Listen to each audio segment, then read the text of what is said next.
या व्हिडिओच्या माध्यमाने पोलीस पाटील या पदभरतीचा गोंदिया जिल्ह्याचा काल पेपर झालेला आहे, त्याचं स्पष्टीकरण आजच्या व्हिडिओच्या माध्यमाने मी तुम्हाला देणार आहे। काल तारीख होती 15/10/2023 आणि 15/10/2023 रोजी गोंदिया जिल्ह्याचा पोलीस पाटील या पदाचा पेपर झालेला आहे। तर त्यामध्ये कोणकोणते प्रश्न आले होते, त्या प्रश्नांची उत्तरं काय होती, सर्व स्पष्टीकरण तुम्हाला या व्हिडिओच्या माध्यमाने बघण्यासाठी भेटणार आहे। त्यासाठी नक्कीच या व्हिडिओला पूर्ण बघा। जर विचार केला तर 3 ते 4 प्रश्न मागील प्रश्नपत्रिकेमधून आपल्याला या पेपरला आलेले बघण्यासाठी भेटून जातील, जेणेकरून यावरून आपल्याला काय समजत आहे की मागील प्रश्नपत्रिकेमध्ये जे पण प्रश्न विचारले गेले ते सुद्धा रिपीट होत असतात आणि त्या टॉपिकवरती तुम्हाला जास्तीत जास्त प्रश्न विचारले जातात। जर तुम्ही कोणत्याही जिल्ह्याची तयारी करत असाल, कोणत्याही जिल्ह्यासाठी फॉर्म भरला असेल, जसे की नाशिक झालं, धुळे झालं, त्यासोबत आपलं नंदुरबार झालं, तर या सर्व कोणत्याही जिल्ह्यासाठी तुम्ही पोलीस पाटील या पदासाठी अर्ज केला असेल तर हा व्हिडिओ तुमच्यासाठी खूपच महत्त्वाचा असणार आहे। सर्व स्पष्टीकरण या व्हिडिओच्या माध्यमाने मी तुम्हाला देणार आहे, त्यासाठी नक्कीच या व्हिडिओला पूर्ण बघा। तर चला व्हिडिओचा वेळ वाया न घालवता या व्हिडिओला सुरुवात करूया। बघा, पहिला प्रश्न काय दिलेला आहे, पेरू हा शब्द कोणत्या भाषेतून मराठी भाषेमध्ये आलेला आहे? या प्रश्नाचं योग्य उत्तर होतं ऑप्शन क्रमांक 1 पोर्तुगीज। पोर्तुगीज भाषेतून पेरू हा शब्द मराठी भाषेमध्ये आलेला आहे। 2 नंबरचा प्रश्न बघा काय दिलेला आहे, कृपण या शब्दाचा समानार्थी शब्द कोणता असा विचारलाय। तर कृपण या शब्दाचा समानार्थी शब्द होतो कंजूस। ठीक आहे, ऑप्शन क्रमांक सी या प्रश्नाचं योग्य उत्तर असणार आहे। कृपण या शब्दाचा अजून एक समानार्थी शब्द होतो कवडी चुंबक। ठीक आहे, कवडी चुंबक हा सुद्धा आपल्याला समानार्थाचा शब्द बघण्यासाठी भेटून जाईल। आता कृपण या शब्दाचा विरुद्धार्थी शब्द कोणता होईल सांगा बरं? या शब्दाचा विरुद्धार्थी शब्द कोणता होईल? उदार। ठीक आहे, उदार हा जो शब्द आहे, उदार हा शब्द कृपण या शब्दाचा विरुद्धार्थी शब्द आहे, हे देखील आपल्याला माहिती असणं गरजेचं असणार आहे। मित्रांनो, जर विचार केला गोंदिया जिल्हा, काल गोंदिया जिल्ह्याचा हा जो पेपर झालेला आहे, तर यामध्ये मराठी व्याकरण आणि मराठीवरती तुम्हाला 10 ते 12 प्रश्न बघण्यासाठी भेटलेले आहेत, जे की जर विचार केला नाशिक, धुळे या जिल्ह्यांची जाहिरात आलेली आहे, त्यामध्ये आपल्याला मराठी भाषेवरती प्रश्न येतील असा उल्लेख केलेला नाहीये। तर त्या जिल्ह्यांसाठी शक्यता मराठीवरती प्रश्न येणार नाहीये, त्यामुळे जास्त काही चिंता करण्याची गरज नाहीये। ठीक आहे, परंतु जर विचार केला तर गोंदिया जिल्ह्यासाठी मराठीवरती सुद्धा प्रश्न आलेले आहेत, त्या सर्व प्रश्नांची उत्तरं सुद्धा मी तुम्हाला या व्हिडिओच्या माध्यमाने सांगत आहे। बघा, 3 नंबरचा प्रश्न पुढील काय दिलेला आहे, पुढील पर्यायामधून बोका या शब्दाचा आपल्याला स्त्रीलिंगी शब्द ओळखायचा आहे। बोका त्यानंतर स्त्रीलिंगी। आता बोका हा शब्द पुरलिंगी शब्द आहे, तर याचा स्त्रीलिंगी विरुद्ध लिंगी शब्द ओळखायचा आहे। तर या प्रश्नाचं योग्य उत्तर असणार आहे बोका भाटी। ऑप्शन क्रमांक सी या प्रश्नाचं योग्य उत्तर असणार आहे। भाटी हा मांजर या शब्दाचा समानार्थाचा शब्द आहे। ठीक आहे, मांजर, बोका, मांजर अशा प्रकारचा समानार्थाचा शब्द आहे, त्यामुळे भाटी या प्रश्नाचं योग्य उत्तर असणार आहे। तर बघा, पुढील प्रश्न दिलेला आहे, देवाने या शब्दात कोणत्या विभक्तीचा प्रत्यय आलेला आहे? तर या प्रश्नाचं योग्य उत्तर असणार आहे तृतीया। ऑप्शन क्रमांक 2 या प्रश्नाचं योग्य उत्तर असणार आहे। पुढील प्रश्न दिलेला आहे, खालीलपैकी शब्दयोगी अव्यय ओळखा। तर शब्दयोगी अव्यय यातील कोणता असणार आहे? नंतर हा जो शब्द दिलेला आहे हा शब्दयोगी अव्ययाचा प्रकार आहे मित्रांनो। ठीक आहे, तर चला पुढील प्रश्न बघूया। पुढील प्रश्न बघा, आता 6 नंबरचा प्रश्न काय दिलेला आहे, आता यामध्ये आपल्याला शब्दयोगी अव्ययावरती प्रश्न आलेला होता, त्याच्या रिलेटेड आपल्याला अजून एक प्रश्न बघण्यासाठी भेटणार आहे। पुढील प्रश्न बघा काय दिलेला आहे, जे शब्द 2 शब्द किंवा 2 वाक्य यांना जोडताना येतात त्या शब्दांना काय म्हणतात? म्हणजे टिंब असे म्हणतात, तर काय म्हणतात?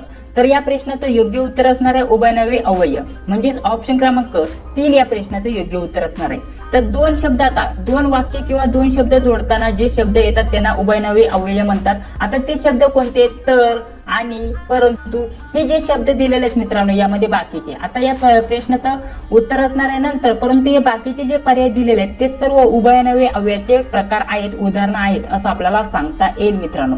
ठीक आहे, तर जे शब्द 2 शब्द किंवा वाक्य जोडताना येतात त्यांचा उपयोग केला जातो त्यांना उभयनवी अव्यय असे म्हणतात असं आपल्याला सांगता येईल।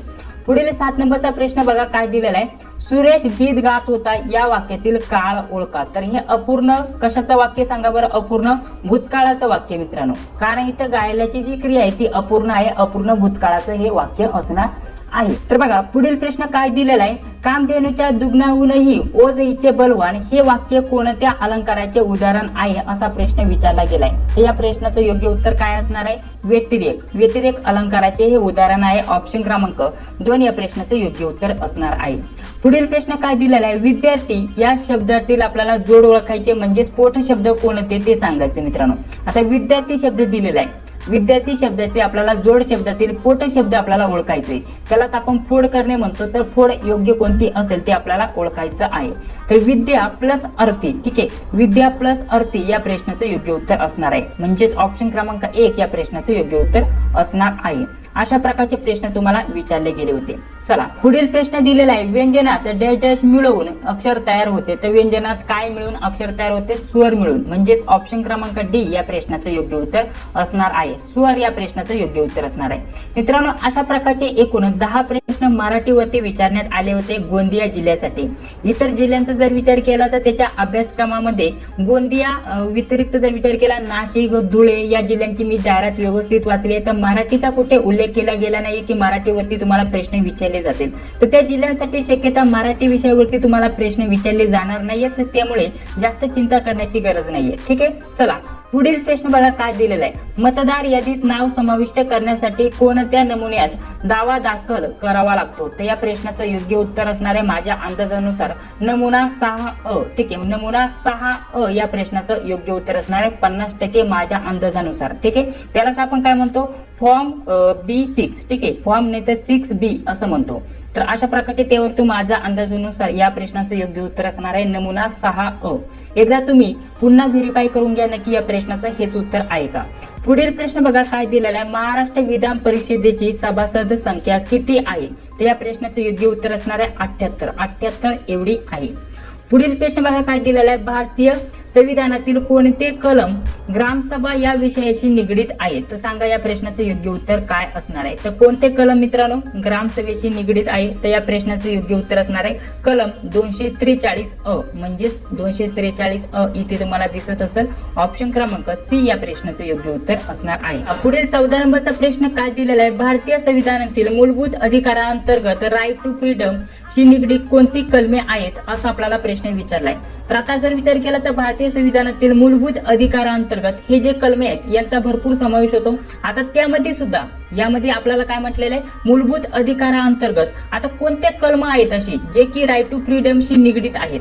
आता या कलमांतर्गत अजून त्यामध्ये कोणती कलम येतात राईट टू फ्रीडम या कलमाशी निगडीत तर ते आपल्याला विचारले. मित्रांनो जर विचार केला या परीक्षेचं स्वरूप तर खूपच अवघड आहे. ठीक आहे, अवघड मला वाटलं थोडं. जे सर्वसाधारण विद्यार्थी असेल त्यांचा अभ्यास नाहीये तर त्यांना नक्कीच हा पेपर खूपच अवघड गेलेला असणार मित्रांनो. ठीक आहे, या प्रश्नाचं योग्य उत्तर काय असणार आहे कलम 19 ते 22 म्हणजेच ऑप्शन क्रमांक बी या प्रश्नाचं योग्य उत्तर असणार आहे. कलम 19 ते 22 यामध्ये राईट टू फ्रीडम हे सर्व कलम तुम्हाला यशाशी निगडीत बघण्यासाठी भेटून जातील. पुढील प्रश्न बघा काय दिलेला आहे. 42व्या घटना दुरुस्तीनुसार खालीलपैकी कोणता शब्द संविधानाच्या प्रास्ताविकेत समाविष्ट करण्यात आला आहे? तर यामध्ये जर विचार केला 42वी घटना दुरुस्ती त्यामध्ये 3 जे शब्द आहेत त्यांचा समाविष्ट करण्यात आला होता. पहिला शब्द सांगत आहे समाजवादी, दुसरा शब्द आहे धर्मनिरपेक्ष आणि तिसरा शब्द आहे अखंडता. तर यामध्ये बघा आपल्याला धर्मनिरपेक्ष इतर शब्द दिसत आहे. तर या प्रश्नाचं योग्य उत्तर असणार आहे ऑप्शन क्रमांक 3. तर एक आपल्याला शब्द दिसत आहे तो यामध्ये आपल्याला ऍड करण्यात आलेला आहे समाविष्ट करण्यात आलेला आहे असं तुम्हाला सांगता येईल. पुढील प्रश्न बघा काय दिलेला आहे. 16 नंबरचा प्रश्न. महाराष्ट्रामध्ये पंचायत राज व्यवस्था कधीपासून अंमलात आली? तर या प्रश्नाचं योग्य उत्तर काय असणार आहे 1 मे 1962 रोजी. 1 मे 1962 म्हणजेच ऑप्शन बी या प्रश्नाचं योग्य उत्तर असणार आहे. तर यामध्ये जर विचार केला तर ही जी पंचायत राज व्यवस्था आहे तर हे स्वीकारणारं नाहीतर आपल्याला ही अंमलात आणणारं हे महाराष्ट्र हे 9वं राज्य आहे. किती 9वे राज्य असा देखील तुम्हाला प्रश्न विचारला जाऊ शकतो की पंचायत राज व्यवस्था स्वीकारणारं नाहीतर अंमलात आणणारं महाराष्ट्र कितवे राज्य आहेत? तर हे 9वे राज्य आहेत असं देखील आपल्याला सांगता येईल. बघा पुढील प्रश्न काय दिलेला आहे. ग्रामपंचायतीमध्ये किती सदस्य असू शकतात? तर या प्रश्नाचं योग्य उत्तर काय असणार आहे 7 ते 17 कमीत कमी 7 आणि जास्तीत जास्त 17 एवढे सदस्य असू शकतात. म्हणजेच ऑप्शन क्रमांक बी हे आपल्या प्रश्नाचं योग्य उत्तर असणार आहे. आणि हे सदस्य आपल्या गावातील लोकसंख्येवरती आपल्याला अवलंबून बघण्यासाठी भेटतील. लोकसंख्या जेवढी जास्त तेवढे सदस्य जास्त, जेवढी कमी तेवढे सदस्य कमी आणि 7 ते 17 यामध्ये आपले हे जे सदस्य ते असू शकतात असं आपल्याला सांगता येईल. पुढील प्रश्न बघा काय दिलेला आहे. लोकसभेतील सदस्य संख्येचा कमाल किती टक्के सदस्यांचा समावेश केंद्रीय मंत्रिमंडळात केला जाऊ शकतो? तर 15%. ऑप्शन क्रमांक डी या प्रश्नाचं योग्य उत्तर असणार आहे. पुढील प्रश्न बघा काय दिलेला आहे. लोकसभा अध्यक्ष आपला राजीनामा कोणाकडे सादर करतात? तर या प्रश्नाचं योग्य उत्तर काय असणार आहे सांगा बरं. तर या प्रश्नाचं योग्य उत्तर असणार जर विचार केला राष्ट्रपती, पंतप्रधान, सरन्यायाधीश, तर यापैकी कोणीच नाहीये मित्रांनो. ठीक आहे, यापैकी कोणीच नाहीये या प्रश्नाचं योग्य उत्तर, म्हणजेच यापैकी नाही. लोकसभा अध्यक्ष आपला जो राजीनामा असतात तो कोणाकडे सादर करतात हे मी तुम्हाला सांगतो. इथं थोडक्यात नोट करून देतो, पुढील प्रश्नपत्रिकेमध्ये हा प्रश्न विचारला जाऊ शकतो. तर लोकसभेचे जे उपाध्यक्ष असतात, ठीक आहे, लोकसभेचे जे उपाध्यक्ष असतात त्यांच्याकडे आपला राजीनामा लोकसभेचे जे अध्यक्ष आहेत ते सादर करत असतात मित्रांनो. तर यापैकी नाही हे आपल्या या प्रश्नाचं योग्य उत्तर असणार आहे. चला पुढील प्रश्न बघा काय दिलेला आहे. 20 नंबरचा प्रश्न, महाराष्ट्राचे राज्यपाल कोण आहेत असा प्रश्न विचारला गेला होता. तर सांगा या प्रश्नाचं योग्य उत्तर काय असायला पाहिजे. महाराष्ट्राचे राज्यपाल सध्याचे जर विचार केला तर श्री रमेश बैस या प्रश्नाचं योग्य उत्तर असणार आहे. आणि हे कधी झाले असा देखील प्रश्न विचारला जाऊ शकतो. तर 18 एप्रिल, ठीक आहे, 18 एप्रिल 2023 रोजी, 18 एप्रिल 2023 रोजी, म्हणजे लेटेस्ट जे आहेत ते प्रश्न तुम्हाला विचारले जात आहे. आपण अरबी समुद्रातील लक्षद्वीप बेटे भारताच्या टिंबटिंब किनाऱ्यापासून 200 ते 400 किलोमीटर दूर स्थित आहे. आता कोणत्या देशात विचारले मित्रांनो, परंतु प्रश्न उलटा पालटा आपल्याला विचारला आहे जेणेकरून आपण कन्फ्युज होऊन जाल. या प्रश्नाचं उत्तर माझ्या अंदाजानुसार नैऋत्य या प्रश्नाचं योग्य उत्तर असणार आहे. कारण भारताच्या नैऋत्य दिशेपासून जर विचार केला तर 200 ते 440 किलोमीटर हे दूर स्थित आहे असं आपल्याला सांगता येईल. माझ्या अंदाजानुसार 50% या प्रश्नाचं उत्तर हेच असायला पाहिजे. पुढील प्रश्न बघा काय दिलेला आहे. आपल्याला थोडासा अवघड प्रश्न दिलेला आहे. पुढील पर्वत रांगांचा उत्तर दिशेकडून दक्षिण दिशेकडे क्रम लावा असं म्हटलेलं आहे. आता आपल्याला या रांगा पण माहिती पाहिजे ना की कुठून कुठं जातात आणि यांचा क्रम काय असायला पाहिजे. तर या प्रश्नाचं योग्य उत्तर काय असणार आहे. तर या प्रश्नाचं उत्तर असणार आहे जर विचार केला तर 1 नंबरला यामध्ये काय येणार, मग 1 नंबरला हे येणार, ठीक आहे, 2 नंबरला काय येणार, 2 नंबरला हे येणार आणि 3 नंबरला हे येणार. म्हणजे जर विचार केला तर 1 नंबरला हा क्रम बरोबर आहे, त्यानंतर 2 नंबरला हे येणार लडाख, त्यानंतर हे जे आहे जास्कर, हे 3 नंबर येणार. ठीक आहे, तर अशा प्रकारचा क्रम बघा कुठे दिसत आहे आपल्याला, इथे हा क्रम दिसत आहे. यावरून आपल्याला समजत आहे या प्रश्नाचं उत्तर असणार आहे ऑप्शन क्रमांक 1. असा क्रम लावायचा जर म्हटलं तर सर्वात पहिल्यांदा काराकोरम येतं, त्यानंतर लडाख येतं आणि त्यानंतर जर विचार केला तर जास्कर येतं. आता जास्कर नंतरही आपल्याला वेगवेगळ्या पर्वतरांगा बघण्यासाठी भेटतात. तर जास्कर नंतर 4 नंबरला जर विचार केला तर पीर आपल्याला सांगता येईल, पीर पर्वतरांगा आहे. पूर्ण जर विचार केला तर पीर पंजाल, ठीक आहे, पीर पंजाल या प्रश्नाचं आपलं पुढील उत्तर असणार आहे. पुढे जर विचार केला तर शिवालिक, ठीक आहे, शिवालिक ही पुढील पर्वतरांग आहे. तर अशा प्रकारचा क्रमानं आपल्याला 4-5 नंबरही सांगता येईल मित्रांनो. अशा प्रकारचं या प्रश्नाचं योग्य उत्तर असणार आहे ऑप्शन क्रमांक 1. चला पुढील प्रश्न काय दिलेला आहे, भारताच्या भूसीमा किती देशांना भिडतात म्हणजे लागतात असं आपल्याला विचारलेलं आहे. तर या प्रश्नाचं योग्य उत्तर काय असणार आहे सांगा बरं. भारताच्या एकूण किती देशांना सीमा लागतात तर या प्रश्नाचं योग्य उत्तर असणार आहे 7. आणि यामध्ये हे 7 देश कोणकोणते, पाकिस्तान, अफगाणिस्तान, नेपाळ, चीन, बांगलादेश, भूटान आणि म्यानमार. हे जे मी 7 देश सांगितले यांच्या ज्या सीमा आहेत भारताला खेटून आहेत, लागून आहेत किंवा भिडतात असं आपल्याला सांगता येईल. पुढील प्रश्न बघा काय दिलेला आहे, पृथ्वी कोणत्या दिशेकडून कोणत्या दिशेत फिरते आपल्याला ते विचारले. तर सांगा या प्रश्नाचं उत्तर काय असायला पाहिजे. तर पश्चिमेकडून पूर्वेकडे फिरते, ठीक आहे, पश्चिमेकडून पूर्वेकडे. तर बघा कुठे, पश्चिमेकडून पूर्वेकडे, म्हणजेच ऑप्शन क्रमांक बी या प्रश्नाचं आपलं योग्य उत्तर असणार आहे. तर अशा प्रकारचे प्रश्न तुम्हाला विचारले गेले होते. सूर्यमालावरती वारंवार सांगत आहे मित्रांनो, तुम्हाला सूर्यमालावरती प्रश्न विचारले जात आहे. प्रत्येक प्रश्नपत्रिकेमध्ये 2 ते 3 प्रश्न विचारले जात आहेत, ते व्यवस्थित करून ठेवा. चला पुढे जर विचार केला तर बघा पुन्हा आपल्याला पृथ्वीच्या रिलेटेड नाही ते सूर्यमालेच्या रिलेटेड प्रश्न विचारला गेलाय. पृथ्वीच्या स्वतः आपल्याला भोवती फिरण्याच्या क्रियेला काय म्हणतात असं विचारलंय. पृथ्वीच्या स्वतः भोवती फिरण्याच्या क्रियेला काय म्हणतात तर त्याला काय म्हणतात सांगा बरं. तर या क्रियेला आपण काय म्हणतो, परिवलन म्हणतो. म्हणजेच ऑप्शन क्रमांक 1 या प्रश्नाचं योग्य उत्तर असणार आहे. आता परिभ्रमण आणि परिवलन यामध्ये काय फरक आहे आपण पहिल्या भागामध्ये सविस्तर चर्चा केलेली आहे, त्यामुळे वारंवार सांगण्याची गरज नाहीये. सर्व व्हिडिओची लिंक तुम्हाला व्हिडिओच्या डिस्क्रिप्शन बॉक्समध्ये टाकून देतोय. पुढील प्रश्न बघा, टिंबटिंब ही शरीरातील सर्वात मोठी ग्रंथ असून पित्तरस स्रवते. तर सांगा बरं या प्रश्नाचं योग्य उत्तर काय असणार आहे.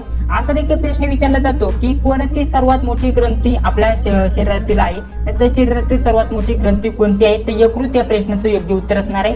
परंतु अजून यामध्ये कन्फ्युज करण्यासाठी आपल्याला बघा प्रश्न कसा विचारलाय, डॅश ही शरीरातील सर्वात मोठी ग्रंथी असून पित्तरस स्रवते. तर या प्रश्नाचं योग्य उत्तर काय असणार आहे, यकृत हेच या प्रश्नाचं योग्य उत्तर असणार आहे. चला पुढील प्रश्न बघा काय दिलेला आहे, कोशिकांचे सर्वप्रथम वर्णन कोणी केलेले आहे? तर कोशिकांचे सर्वप्रथम जे वर्णन केलेलं आहे त्या व्यक्तीचं नाव आहे रॉबर्ट हुक, म्हणजेच ऑप्शन क्रमांक 1 या प्रश्नाचं उत्तर असणार आहे.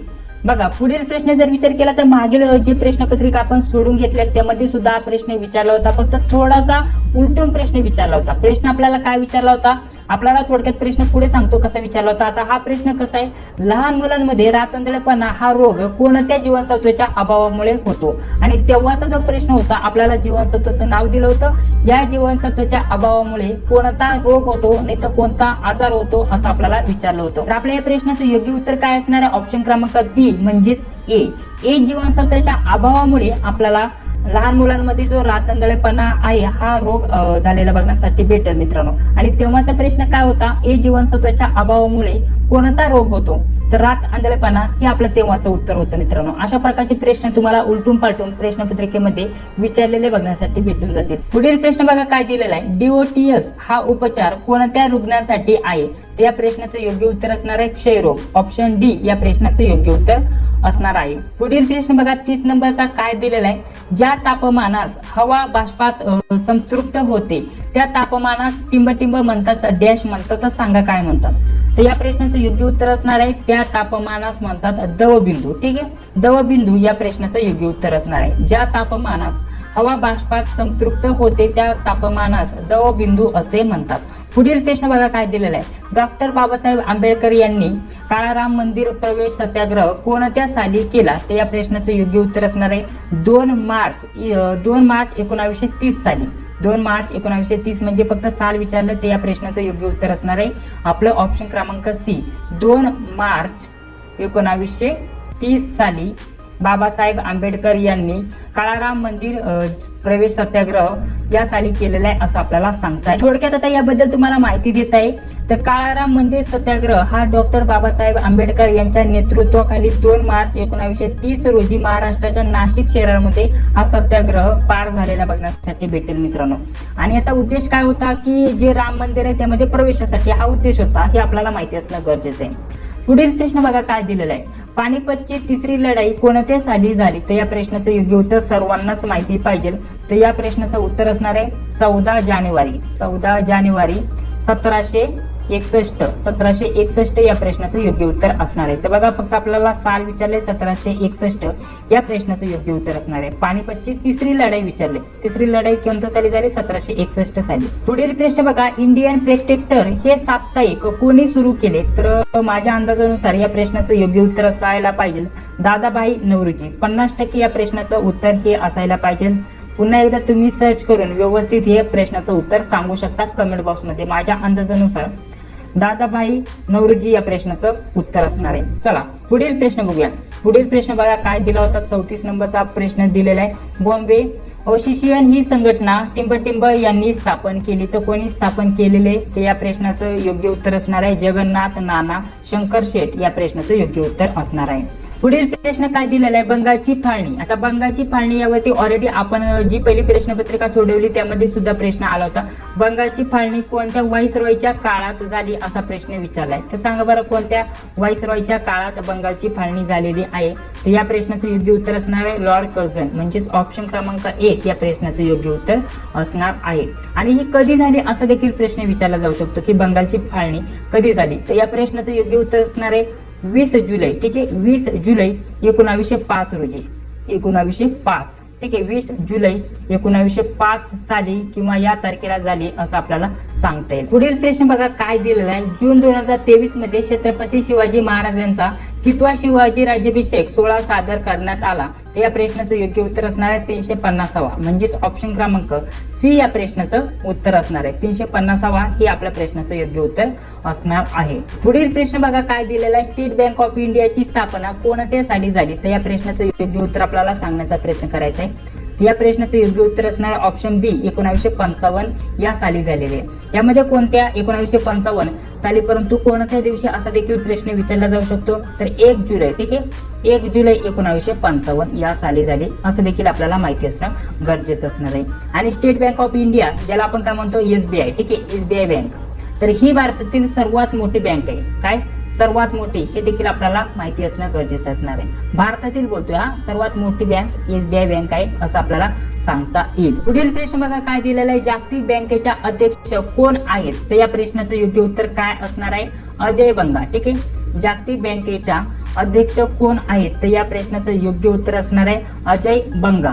हे केव्हा झालेले आहेत मित्रांनो असा देखील प्रश्न विचारला जाऊ शकतो. तर लेटेस्ट हा चालू घडामोडीचा प्रश्न, यांची नियुक्ती झालेली आहे 2 जून. ठीक आहे, यांची नियुक्ती केव्हा झालेली आहे? 2 जून 2023 रोजी. 2 जून 2023 रोजी अजय बंगा यांची जागतिक बँक अध्यक्षा म्हणून आपल्याला निवड झालेली बघण्यासाठी भेटून जाईल. आणि असा देखील प्रश्न विचारला जाऊ शकतो की जागतिक बँकेचे हे जे अध्यक्ष झालेले आहेत ते कितवे आहेत? तर ते आहेत 14वे. ठीक आहे, ते कितवे? 14वे आहेत असं देखील आपल्याला सांगता येईल मित्रांनो.